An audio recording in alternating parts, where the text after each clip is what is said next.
Guys நான் இப்போ வந்து உங்களுக்கு ஒரு மீன் காமிக்க போறேன். மச்சாவான மீன், வேற ஒண்ணும் இல்ல, ஷார்க்கு தான். நீங்க சுறா மீன்லாம் அதோட இறைய பார்க்கும் அப்புறம் அப்படியே போய் கவ்விரும் அப்படின்னு நினைச்சிட்டு இருந்தீங்கன்னா தப்பு தப்பு தப்பு தப்பு. 3 வகையான டெக்னிக் வச்சிருக்கு. 1 கண்ணு, 2 மூக்கு, 3 எலக்ட்ரிசிட்டி டிடெக்டர், மின்னோட்ட உணர் கருவி.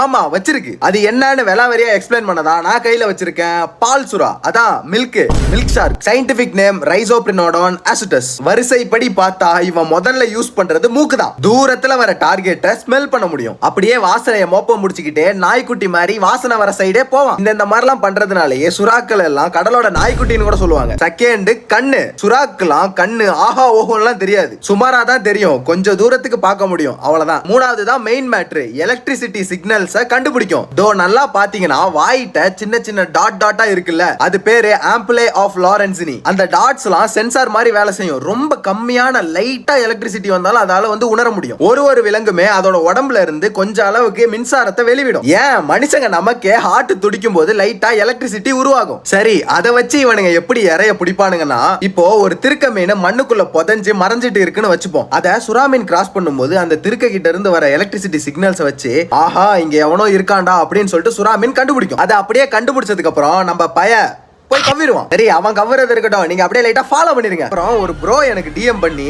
இந்த வீடியோல வர மாதிரி நான் அந்த சுறாட்ட சண்டை பண்ணுமா.